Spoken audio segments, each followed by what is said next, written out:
Have you ever been to Manhyia, the palace of the Asante?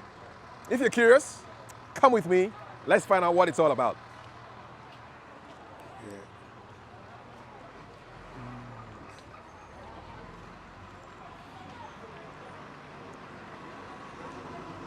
Hello. Opening Osei Tutu II. Yes, sir. You are the monarchical historian. Yes. You can tell us everything about Manhyia Palace. Yes, almost everything. It's good to see you. Please take us right in. Okay, All thank right. you. Okay. Let's box on. Okay. It's a very busy day today. Yeah. What's going on? Well, today is a special day set aside for all the foreign dignitaries of foreigners who live on Ashanti land. In Ashanti, all foreigners have been given positions within the palace. That if you are from Everland, you belong to the one of the 12 divisions of Ashanti. So the Ever community belongs to the Jasi division. The Kou belongs to the right-wing division. Really? Yes, others. The Zongo community belong to the Jasi division. So all of them are coming together to meet the king and bid him, pat him on the back for all the things that he has done. Of course, he's celebrating his 25th year on the stool. Sure. So which ethnic groups are here? You mentioned the Evers, you mentioned the Gan community, we have the Hausa community, we have the Mosi community, we have the Dagomba community. Okay. Many of them. Bunus, you have Bunus here as well? We have them. Achim? Yes. Oh wow. So it's quite a multicultural, multi-ethnic environment. Sure. Okay. So it's a busy day today. It's a busy and I understand today too is Awuku Day. Today is Awuku Day. What is Awuku Day? Awuku Day is a day set aside for our ancestors. We believe that our ancestors don't die, or they have not died. They are resting. Da is to sleep. So a day is sleeping day. Okay. And a sleeping day is observed on Wednesdays and Sundays. When it falls on Sunday, it is Akwasi Day. When it falls on Wednesday, it's Awuku Day. Okay, because Wednesday is Kuada, yes. and Sunday is Akwasi Day. Day. Okay, interesting. So that explains all the busyness. Yes. So we've gone through the first gate. Yes. What lies beyond the second gate? The second gate is where we have the King's Secretariat, where his Akrachifo, or that is his bureau. Yes. So the bureaucracy goes on the right side. So his office, officers, all the people who take care of his administration. Offices. Okay. On the left side is where he tries his cases. That is, or where he meets the people of Kumasi, and then also when it is Asanteman, that is also where they meet on the left side. Okay. So this is where he will try the cases. Sure. His court. Yes, his court. Yes. All right. On the extreme right here is the Queen Mother's Palace. Queen Mother's Palace over there. Yes, that's the Queen Mother's Palace. Okay. The Queen Mother has also a court where she tries cases. So more often than not, when people want to experience leniency, they try to file their cases with the Queen Mother. Yes. Assuming that she'll be softer. Yes. All right. Okay. All right. So let's go through the second gate. So this is where the court is, right? Yes. The court is on the left side. All right. Okay. So the second gates to Manhyia have swung open. That's it. Tell us where we are now. To my left. On the left side is where the king tries his cases. And also hold meetings. With chiefs and elders. So that is his court. And so on the right side here is where we have his secretariat. So this is his secretariat over there? Yes, that's it. And his own office. That is where we are. The extreme right here is where we have the Queen Mother's Palace. So that is the one entrance to the Queen Mother's Palace. What you see there is a special place kept for sacrifices. Where you see the firewood. Yeah, where you see the firewood. There's a dwarf wall. Okay. Yeah, and then a tree planted within the dwarf wall. Right there? Yes. Where you have the white wall? Yes. You want us to go see it? Yeah, we can go. Okay, yeah, let's see it. Not too close Not to too- it. Oh, okay, but all right. we can As go far as nearer. protocol, Yes. protocol demands. Yes. Okay. So tell us about the history of this place. When did the Asantini start living here? Well, that was 1925. Okay. The the last Ashanti British War took place in 1900 to 1901. That was before the last British War, called the Asantwa War. There was an attempt to crush the Ashantis in 1896, when the king of Ashanti then, Nana Ajama Prempeh I, refused to engage the British in any war. So he surrendered for the British to take him away and leave his people alone. He was taken to the Seychelles Island, first to Elmina Castle, where he spent some 2 years, and then moved from there to Sierra Leone. And so whilst the British were able to take him along, and also some of the most important chiefs in the kingdom, they took over the whole of the Ashanti kingdom and ruled it themselves. So they appointed ordinary people who are not necessarily chiefs to be in position of all the most important places. So they were ruling, and after the war, they thought that they should bring back the king to serve as an mediator to their indirect rule. So when they had to bring him back, they had to prepare a place for him to come and live, because they had taken over the original palace. Which was situated where? Adum, where they now have the military museum. That was the original place of the Asanteman's palace.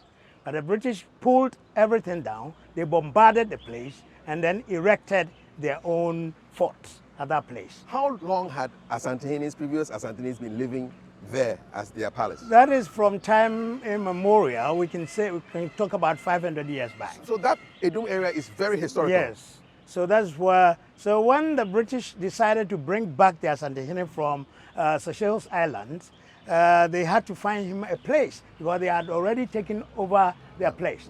So they decided to build a new palace here for the king. Which is where we are now. Yeah, that's where we are. That is which has been converted to the museum. That is the palace the British built. So when they built it, the Asantehene refused to move in, and he was suspicious of the British, so he decided to pay for it before he moves in.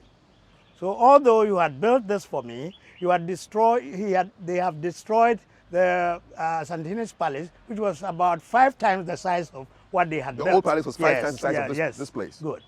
So the Asanteman felt that, no, let me pay for the new one that you have built for me before I move in. Exactly. So he stayed at Adum for about a year before moving in 1925. Indeed. Interesting history. Which building is this one? This is the Asantehene Secretariat. Okay. And where he's been, this very one is where he's been meeting his wife. Okay. Wives. Asantehene has as many as maybe 300 wives. Really? Yes. Originally, they were real wives. Today, they are ceremonial wives. 300 of them? Yes. How does one become a wife of the Asantehene? Well, every Asantehene has to marry the wives of Asantehene left behind. I see. So again, they had other homes they had to marry from. So it was, apart from his own choice, he asked his choice to all that he had inherited. Is this what you call the stool wives? Yes, 2 wives. And currently there are how many? They are close to 200. Wow. Does he know all of them? He knows all of them because he's been attending meetings with them. Interesting. Wow. Okay. So where else are you taking us? So we're going to the museum. Okay. Yeah, that is that was the British, what the British built Originally. originally To house him. To house Okay. the Asantehene. Why do you think he paid for it What was the symbolism behind him paying he did for pay that building? because he was to show that he's an independent person, to show that he's not going to put his head under any rule. For someone to say, oh, we even built a house for you. That's it. Yeah, so now you buy it and it's yours. Yeah. Okay. So he paid for it before moving in. Yeah. That was a strategic decision. That's it. It was very strategic. Yeah. So this is it. Where we are heading towards is palace built to compensate the Ashanti king for their destruction of the original palace. I see the colors gold, black, and green. Yes. What is the significance of these colors? They are very symbolic. The green represents the forest that we live in. The black represents the black stools. The stools are, that is, the offices. A stool is a symbol of office. Okay. So all the chiefs and kings who lived before the formation of the Ashantis had to bring their official stools to be bent to unite the kingdom. So it is a symbol of unity. Ah. The yellow is a symbol of wealth. I see. So wealth, unity, and then the environment. That's it. Okay.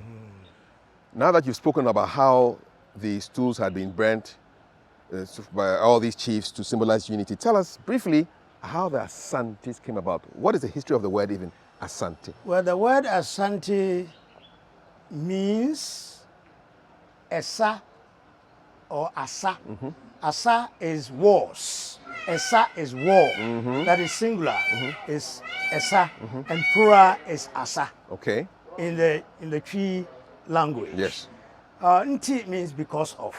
Okay. So the people came together in the form of defense, to be able to defend themselves. They came together. The main purpose of their coming together was to be able to defend themselves when under attack. Okay. Who are all these people? Who are all these people who came together to form the Asante? As we talk now, we have about 70 states that make up the Ashanti kingdom. 70. Yeah. I started with 12. So the first 12 are those who brought their stools to be bent to serve as a symbol of unity. Who are those first 12? They are the Kwamai, which became Kumasi. Okay. Yeah. Gabi, Mampong, Asumiya, Kokofu, Bekwai, Nsuta, and Offenso Ejiso. So 12 of them came together? Yeah, 12 of them came together. Okay. So what were they called before? They were, they had their own names. So the coming together is a federation. Okay. So in a federal state, each state has its own name. But were they all speaking a common language? Yes. They were all speaking Twi? Common language. They were all speaking Twi. They were Akan states that came together. Who brought them together? The first king of Ashanti and his advisor, Komfanochi. The first king of Ashanti is Osei Tutu, King Osei Tutu I. After whom this current Asante is named? Yes. Okay. And then Otumfuo. The two did everything together to bring the states together. And then after they brought them together, they agreed to formulate laws. They made 77 laws. 77? Yeah, 7 laws. So that was the constitution of the state. Asante. Okay. Yes. After the constitution, they decided to have one big town as their headquarters or their capital, which is Kumasi. Then after that, they decided to have a day within a year which all of them would meet to deliberate upon issues. That it was the Ade, a big Ade festival, Ujra festival. Okay. Ujra simply means cleansing of the nation. Okay, okay, from all the sins so that all the states would have to meet happened. at the end of every year. On Where the is right this? side, on the right side is where we have the king's abode. That is where he resides. Okay. How close can we get to the gate? To the gate, yes, Yeah, but we can't enter. We can't all right, enter. let's just have a look. So, So to this point, it's okay. Okay. Yeah. So this is the king's residence. Yes, this is the king's residence on the right. On the left is the king's old residence built by the British. This is what they built for him. Yeah. To compensate. To compensate what they had destroyed. But this compensation, from what if you tell me that where he had was 5 times bigger than this place, Yes. then this was not much Yes, of a compensation. It was almost an insult. Exactly. Yeah. So I can see from the architecture, this is in the 20s. Yes. With shutters. Yes, that's it. Yeah. The building itself was built 1923, 1924. The king moved in 1925. So it's almost 100 years Yes. since the king moved in here. So there were other chiefs, other kings. That is, the king who moved in was Asanteman Prempeh I. After his passing on, came another Asanteman Prempeh II. He lived here. Yes. Then Asanteman Opokuare also lived here in brief. Then he built another apartment and moved in there and converted this into a museum. Okay, great stuff. What is this green area here? The green area is an open place for Durbar. Anytime an open Durbar Yes. of chiefs or a Durbar to receive foreign dignitaries, that is where it is normally done. I see it has been named after somebody. Can we just Yes. go over there so we can get some history? So this is Nana Efiakobi Sewa Ampim II Memorial Park. Who is this woman? Nana Efiakobi Sewampim is was a queen mother who passed on some 5 years ago. And it's the biological son is now ruling. So the Asantini, it was her son. That is it. Okay. So the last born, Okay. he had 5 children, and that the last born It's Asantini. is the Asantini. The Ketri. Yes, and the firstborn is the one who is now the queen mother of Ashanti. Oh, so the Queen Mother of Ashanti now is Nana's big elder sister. Yes. Where are the other children? Where they passed on. So they have the 2 remaining children. yes. Okay. What are those sounds we hear there? You hear the sounds of peacock. How many peacocks do we have in Manhyia? Maybe you can count about 30 plus. Okay. Peacock in Twi is called Akukoni Abankwa. Akukoni Abankwa. Yeah. Okay. That is the peacock. Okay. So those with flamboyant colors are the males. Yes. And those without flamboyant colors are the female. So we can give thanks to the Almighty God for creating the males more beautiful than the women. and then for the men, for the human beings, he reversed it. Yes. So anybody who comes to Manhyia after a while gets used to the sounds of the birds, and I'm sure we'll be hearing them through this recording. What is the significance of having peacocks here? The peacocks are first and foremost for decoration. Anybody who sees a peacock would agree, on certain terms, that they are beautiful creatures. Yeah. Yes. So they make the place beautiful. Their movement up and down, they also attract visitors. And they make a lot of noise as alarm bells. Okay. For people coming in. Okay, it's almost like security birds. Yes. Okay. Yes. Okay. So can we step into the museum? Yes. Okay, let's go check out the museum. Okay. All right. So, it's the former living quarters of the Asantini. Yes, that used to be the palace of the king of Ashanti, built by the British to compensate them for the bigger palace which the British themselves destroyed in the war. And when Asanteman Opokuare II lived in for some time and decided to build a new one, moved into the new one, and then converted this one to a museum. So this museum was initiated by Asanteman Opokuare II. I see some lions here. Yes. What's the significance of lions in Asante? Significance. Yeah. It is believed that the people called the Akan, the Ewe and the Ga, were all brothers living in the same area in ancient Egypt and Israel. Yes. So the lion is a symbol of all these Akan, the Ewe, the Ga.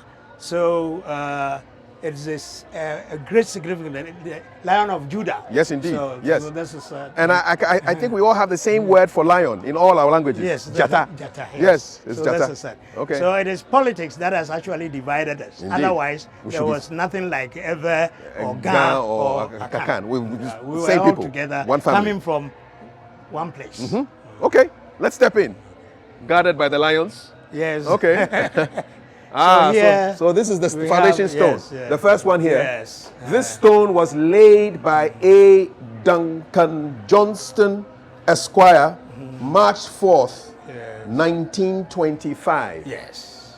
Almost 100 years ago.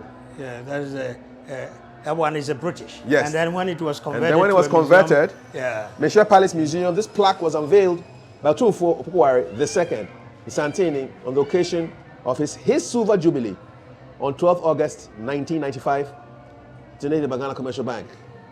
Beautiful. So on his silver Yes. jubilee, he had this done. Okay. How do the Ashanti people feel about those artifacts that were taken away over 150 years ago? Well, it is the Ashantis welcome the return of these artifacts with jubilation. The reason is that artifacts or art forms of all nature have great significance, physical significance, spiritual significance, and economic significance. So, more in particular, the spiritual aspect of the artworks. It is for that reason that we are very much happy to receive them back. Awesome. Have the public seen them yet? Not yet. Not yet. Yeah. When will we see it? Well, I think during the celebration, that is Okay. the 12th May, Okay. we would have that. We also have a tree. Okay. This big tree you on your right side Yes. here, it is called abari. It was among the trees the parks and gardens planted to decorate the palace. That is as far back as 1923. These are old. This is an old tree. Yeah. It's a rubber tree, right? Yes, it is called the Indian rubber. Okay. Yeah, but the tree name or the Akan name is abari. Abari means twisted. Yeah. Okay. And I see some peacocks living in it. Yes. Okay. They enjoy living in that. Yes. When you have here is a bell, a Okay. huge bell. Yes, indeed. In honor of Kofi Annan. The former UN Secretary General. Yes, that okay. is the bell donated to Kofi Annan. Okay. And then we have a little that's information. the World about- Peace Bell, Yes. erected in honor of our Yeah. friend and colleague Kofi Annan, 26 April 2019. Oh, okay. So in 2 days' time, it will be exactly 5 years. Yes. In celebration of the 20th anniversary of the reign of His Royal Majesty Otumfuo Osei Tutu II Asanteni, donated by the World Peace Bell Association and Vital Capital. Yes. Can I ring the bell? Yeah, maybe for demonstration. Yes, maybe just once. Yes. Okay. So that's the bell. Yes. World Peace Bell. Yes, World Peace Bell. Yes, we can do in it together. honor- Yes. Yes. In honor of Kofi Kofi Annan. Annan. Yes. Yes. Yeah. Swing it. Yes. For once, otherwise we'll be calling people. Nice. Okay. Okay, after that bell, I realized that there's so many animals associated with the kingdom. So Yes. we saw the peacocks, we've seen the lions. I see a statue of another creature there. What creature is that? That is the kotoko, that is the porcupine. Ah. The porcupine is a symbol of the whole Ashanti kingdom. The porcupine is a type of animal that fights till death. Okay. It never gives up. And again, it has skills of fighting by taking coverage. So that is how we came by the name Kotoko. Camouflage and fight. Yes, that is so. That is fight. how the word Asante Kotoko. Ah, kotoku, kutu to bend, Kotoko. Yes. and then to fight. Yeah, Ku is to that's- fight. Yes. Kutu is to Yes. crouch. Yes. Oh, So crouch that to is how fight. we Okay. came back. What you're seeing here In the water? Yeah, contain a lot of catfish, Okay. which is also used to in the form of sacrifices. Some chiefs Oh, okay. are responsible for that. Oh, there's a chief Yeah, responsible for this. But there's a chief for There's this. a chief for that. There's a chief for this. Yes, a and chief. they're responsible for keeping them? Yeah. When he brings them in a certain number, and 1 or 2 will be used to perform the necessary sacrifice. Right. And the others will be dumped here. Okay. So that's it. Okay. I heard that the kingdom has chieftaincies for so many roles. Is that correct? Yeah, sure. Can you name some of them? Some of the interesting ones that we may not know yes. about. Yeah, we have the Asanteman, Otumfuo Osei. He's responsible for his sandals. There's a chief responsible for the king's sandals. Yes. In terms of what? Buying the sandals, maintaining them, what? Maintaining them, buying them, and then keeping them, keeping eye on them. And there's a whole chief for that. A whole chief, for that. When he passes away, who takes over?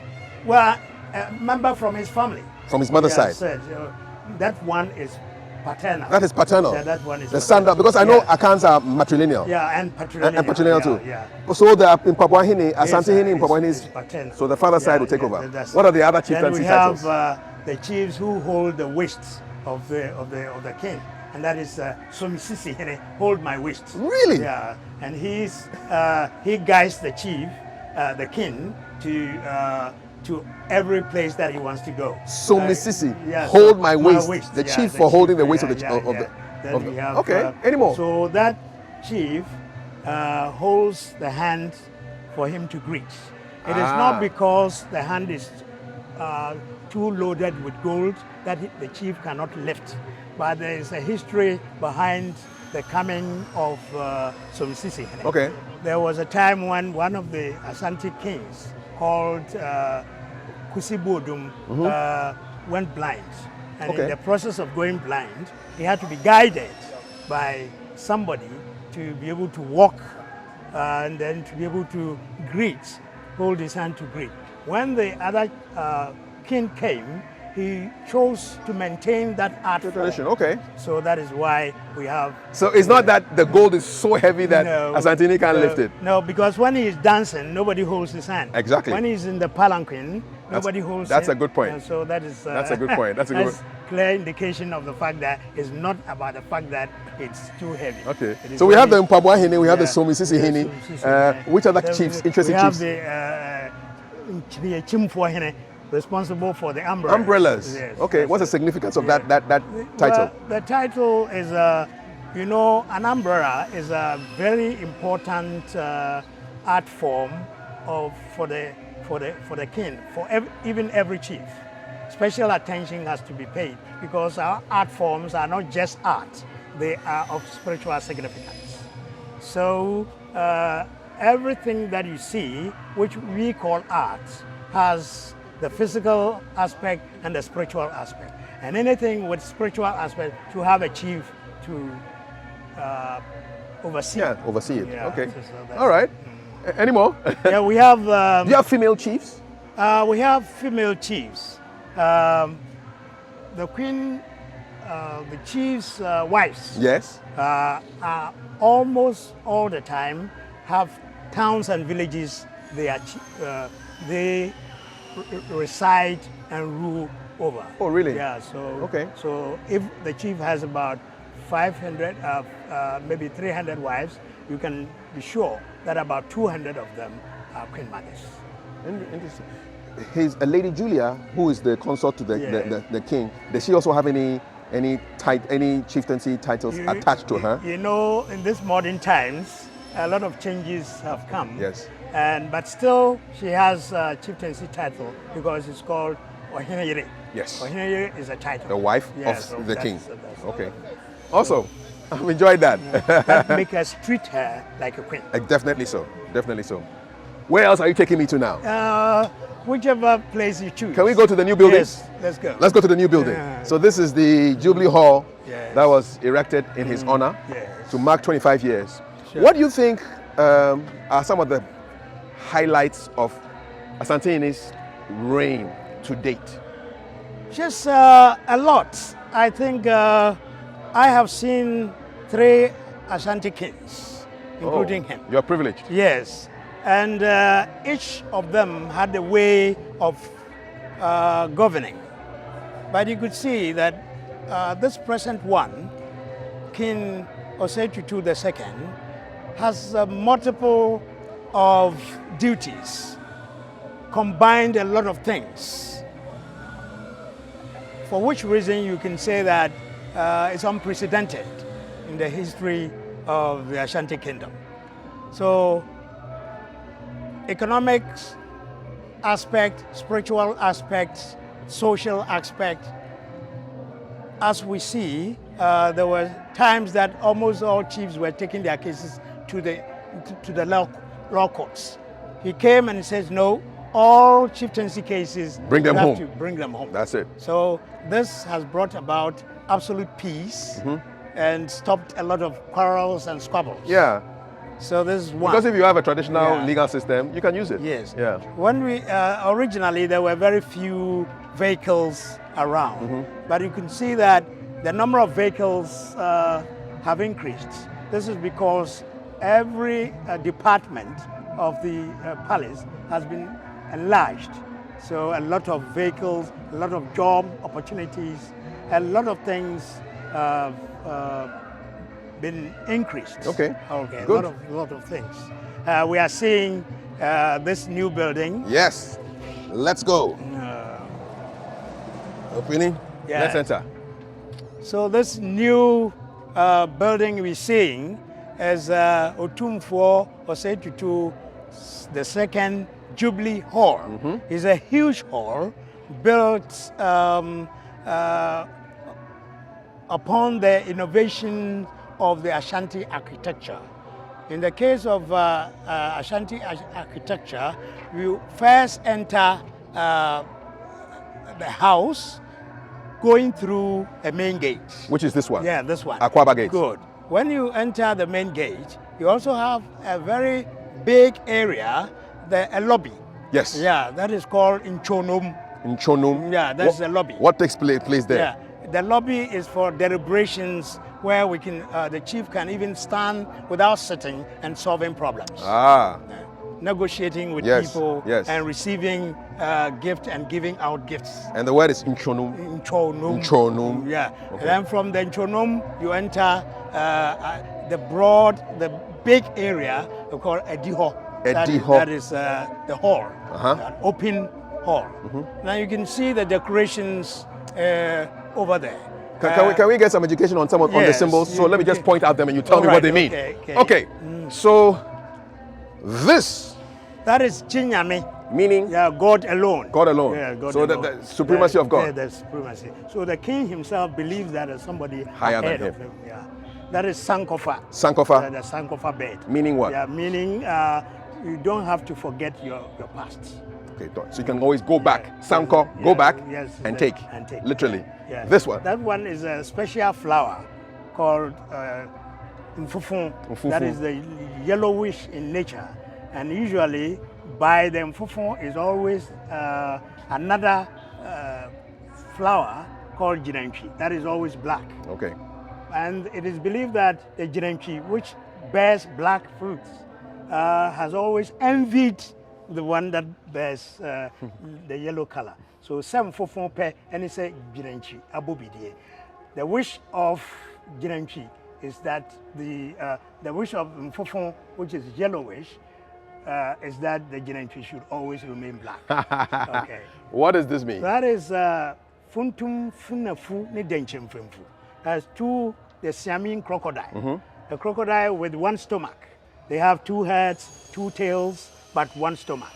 Telling us that although we are together, we still struggle when it comes to eating or meals. When we're having meals, why can't one stop for the other to eat? Since it's going to one stomach. So that is why we have political parties. Exactly. Because although we are all one people, they all want to eat. Yeah, we all want to eat. And then this one? This one is Akumantuaswo. That is the extension of the heart. Have big stomach to stomach even the nonsense. Yeah. So patience, yes, when people are fooling, just stomach it.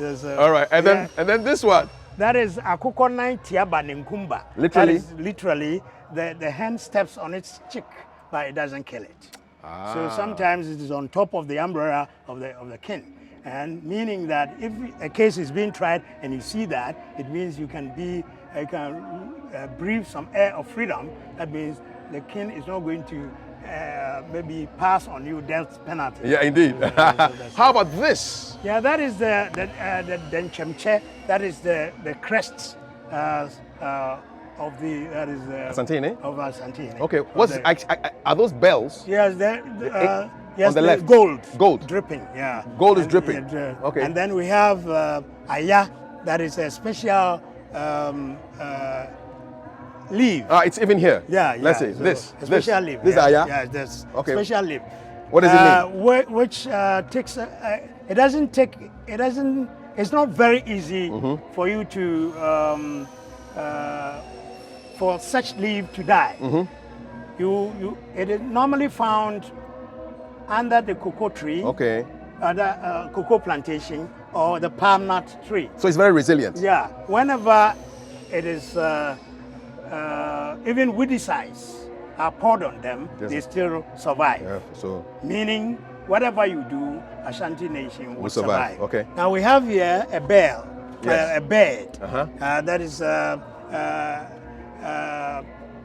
looking like a peacock. Yes. But that's not a peacock. What is it? That is it's a kind of a special bird. Okay. Yeah. And then what's the significance of that bird? Well, the significance is a type of a hat worn by the king. I think I've seen him wear it before. Yes, yeah. When he was coming to enter the kingdom from Akwamu, okay, on the way, he put on this very headgear, yes, and he's kept it there till now. Okay. You wanted the name of the bird? Yes. That is a hornbill. A hornbill. Yeah. That's okay. So CNTA any ongom etikopo. That is the ongom is the bear called a hornbill, and it has a horn at its back.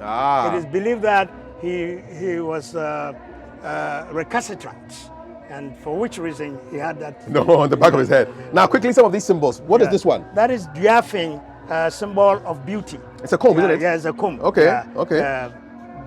Body beauty. Body beauty. Okay. That is also another symbol for Sankofa. That is go back and get what is useful from the past. These are the swords. These are the swords. Of office. They are the swords of office. Okay. Yeah. That one is another, which is the handcuffs. Ooh. So this is so law and order, right? Yes, law and order. Yes. And that one is another akumbeng, that is fighting spirit. Okay. And then the one on top. That one is Nyamidua. In every house of any Ashanti people was a tree planted in the middle of the house called Nyamidua. That means we believe in the Almighty God. Indeed, indeed. Okay, so we're going to step inside now. Yeah, okay. Let's see. Okay.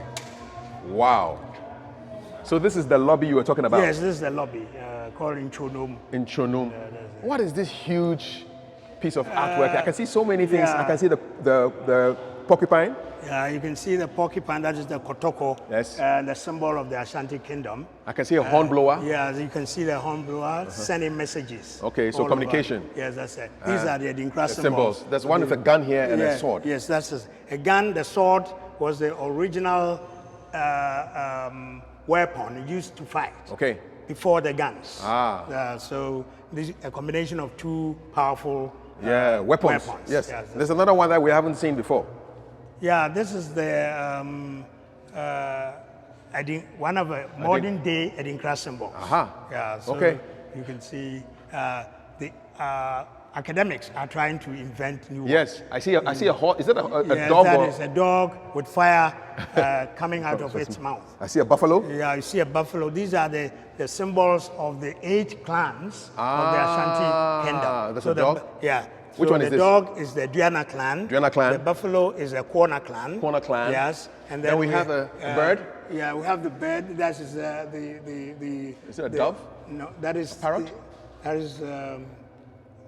is the crow. That's a crow? Yeah, that's the crow. Okay. Then we have the vulture for Asechiri. Okay. And this? This is the britio, that is the leopard? The leopard. Okay. And there's a bat here. Is it a bat? Bat, that is Asenia. Okay. So bat, buffalo, dog, leopard, vulture. There's another bird up there. That is there's 8 more. There's 2 more at the top. Yeah. Very top. 2 more, yeah. This one is a crow. The crow. And that's a parrot. That is for That is a parrot. On top, and there's another bird. That is Aguna. Okay. The parrot is for the Aguna people. Okay. The other is Oyukuo. Okay. That is the hawk. Okay. For the Oyukuo. So these are like 8 clans? Yeah, the 8. Original clans? Yeah, original clans. There were 8? Yeah. Okay. So now how many clans are there? we have 8.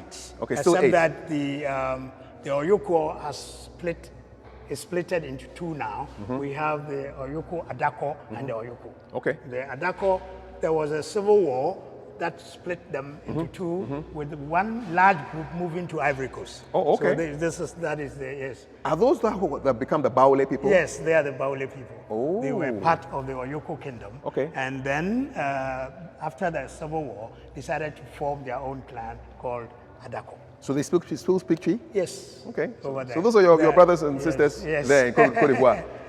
Now, let's talk about the golden... Yeah, the Golden Stool. First of all, disclaimer, this is not the real one. Yeah, this is a representation. This is not the real Golden Stool. So what's the significance of the Golden Stool? The Golden Stool is a symbol of unity. Before the formation of the Ashanti Kingdom, they had to pray to the Almighty God to give them a symbol that will unite them. So when the symbol, it's believed coming from the skies, dropped on the laps of one of the chiefs gathered, and it was agreed that whoever receives the Golden Stool or whatever object coming from the skies on his laps will be the leader of all of the Ashanti Kingdom. So it fell on the lap of King Osei Tutu, who was then the chief of Kwame. Which has become Kumasi. Yes, which has become Kumasi. Then after the Golden Stool had descended, they asked all those chiefs gathered to bring all their stools, the symbol of office, and it was bent to signify that we have only one most important stool. Which is that this? is the Golden Stool. And the Golden Stool, a law was made that no one dares, not even to dream about making one. Whoever did would have to lose his head. So that is the Golden Stool. Well, the symbols you see around, these ones are effigies attached to the Golden Stool. That were there are 4 effigies, one representing Denchira, the king of Denchira, one representing the king of Achim Kutuku, one representing the king of German, Adinkra, and other one. So 4 of them? Yes, 4 of them. Representing 4 kings? Yes. What are these bells representing? The bells are to send messages, okay? Whenever Ashanti is going to war, the Golden Stool is carried in front of the king at the war front, and just like the Ark of Covenant. So that is their Ark of Covenant, and the bells are rung to send messages to our departed kings to come around and support. Is it made entirely of gold? Entirely of gold. This one is full gold, full gold, but you cannot make any object with gold alone. Yes. So it normally has to be That's an an alloy. alloy. Okay. Yeah, some silver is added. Okay. But a high degree, maybe 24 carats. Of gold. Of gold. I understand that the Golden Stool also sits on a stool. Is that correct? The king does not sit on the stool. It is only when a new king arrives or is installed, what he does symbolically is for people to hold him. Other chiefs will hold him and make his buttocks touch the Golden Stool 3 times. 1. And that is for his life. And he'll never sit on it He will again. never sit on it again. Correct me if I'm wrong, but sometimes when he's sitting in state, does he have the Golden Stool next to him? No, he has one stool of his own. That is personal stool. Okay? That personal stool is what will be blackened after his death. That is what you almost always see around. The Golden Stool comes out once in a blue moon. When was the last time you saw the Golden Stool? Well, I have seen it in the day of Asanteman Prempe II, once, in the days of Asanteman Pokuare once, and in the days of, Asanteman Pokuare twice. So I've seen it 4 times. Where is the Golden Stool? Well, that is, it is forbidden for even to dream of locating where it is. So I should take my question back. Yes, eh? yes. Does Asante know? He is the custodian. Okay, so he knows. People can only speculate. That you is never it. know. He knows where it is, and the caretaker. So there are very few. I can say not more than 5 people know where it is. What do you think the reaction would be in 21st century if somebody asked for the Golden Stool, like the way those British officers asked for it yes. hundreds of years ago? Of course, we are all aware that when the British asked for it, it was a complete war which lasted for almost a year. So why would you go and ask for it? Good question. Yeah, because the unity of Ashanti is still in existence. They believe they still have their love, and everything about Ashanti is the Golden Stool. So anybody who thinks about maybe hashing a plan of even knowing where it is a suspect. Completely. Yeah. So this is it. Yes. Do you think that the younger generation, the younger Asantes, are still interested in all this history? Well, with the coming of the present king, he has actually injected that love and knowledge of people trying to attach themselves to what was destroyed. And so the coming in of the British made a lot of things vanish. And then they started training us to believe that all these things are fetish, ungodly, and all sorts. But the coming of King Osei Tutu II has changed almost everything. So let's see. This is where we're going to end our talk. Yeah. So tell me what we see here. What is this scene representing? Well, we see the king sitting in the middle, surrounded by his priests. So these are the priests. Yeah, these are the priests. In the white. Yes, and then the servants on the other side holding swords. These are servants. Yeah, these are servants. These are the priests. These are priests. These are priests and yeah, And priests then and who would this man be? Well, that is the Ochiame, that is the spokesperson. Spokesperson. Yeah, of the king. And Ashanti has as many as about 12 Achiame, that is 12 spokespeople. yes, 12 spokespeople. Okay, Yeah. and then who? Why does this person have this kind of? Yeah, that is headdress? called an Mpomponsio sword. The Mpomponsio sword bearer has something to differentiate him from the other, and he wears the feathers of an eagle. Those are eagle feathers. Yeah, yes, okay, eagle feathers. What is this? Well, that is called Bitekuduo. Whenever the king is in procession, we see somebody carrying a silver casket in front of the king. And this casket contains a lot of charms and gold dust. Gold dust? Yeah, so the king, it's always in front of the king, and when he sits, it's placed on his right hand side. When he goes to sleep, it is still It's there. there. Okay, Yeah, so- okay. I see that the king has his feet resting on a footstool of some sort. Yes. And what's the significance of that? The belief is that a chief, and more in particular, the king's foot does not touch the ground. Why not? It must always, because he's a god. He's a spiritual person, so he has to be treated as such. And he plants his foot on something called that is the footstool. Stool, yes. Yeah. And then beside him is also a silver casket. This silver casket contains an amount of gold and some charms, which is always in front of him whenever he's in procession, or his convoy. That is what leads his convoy. And you come to the king himself soon after this casket. Okay. He goes with the casket wherever he is. When he sits, it's on his right side. When he goes to sleep, on his bedside. Okay. So that is very important something. All those carrying the swords are the priests. The sword are representing God, some gods. Okay. Okay. What is this? That is the flying whisk. Okay. Yeah. Flying What does whisk, it symbolize? Symbolize charms. Okay. And then again, it does the work of the flying whisk, which is driving away. Warding away evil spirits. Yes, okay. that's it. Are these weapons? Yeah, they are weapons. Now, each of these weapons you see signifies or stands for one king. Every king had his own gun.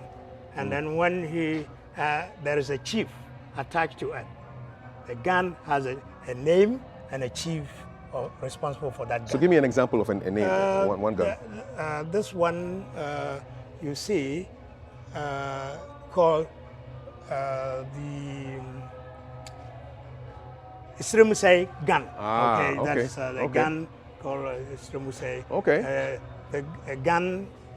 The guns have names. Names. But as you asking, of course, it's difficult to. So these are guns, right? Yeah, these are all guns, and then these are all guns. What, is this fish? That is also a decoration on one of the swords. Oh, okay. Yeah, it's a design. A design on one of the swords. Yeah. Okay. All right. So this is a really very symbolic scene. Yes, this is it. I think we should stand by our royals. Yes. And maybe you don't have to cover. No, we can't cover the chief. We can't cover the king at all. Yeah. So, Opening Osei Tutu Safo Kantanka. Yes. Thank you so much for this tour of Manhyia Palace. Yes. What do you want to tell people who are watching and listening about this place, historic place that we are The time standing has in? come for us to go back to our roots, learn what we have been wrongly taught as evil. They are no evil, they are our past. Our past is rooted in our everyday life, and therefore you can find them in our art forms. So when you see our art forms, it is not fetish, it is godly. So people should come around, learn them, ask questions about them, and approach wherever they find them, get closer and ask more questions. Thank you so much, Dawase. Yeah. Opening Osei Tutu Safo Kantanka is a monarchical historian. So he knows, he says quite a little bit, but I think it's a lot, about Asante history, and especially the history as pertaining to the King Asanteni and all the royal matters. We're here at the Manhyia Palace in Kumasi, the seat of the Asante Kingdom. And the beautiful music you hear is from a Durbar of all the the ethnic groups that are housed in this kingdom. They're all coming to a Durbar to pay their respects to Asanteni on the occasion of his 25th anniversary, his Silver Jubilee. What impressed you most about this tour? Put your comments down below and let's have a conversation. My name is Kafui. God bless you. Thank you. Thank you so much. Yes.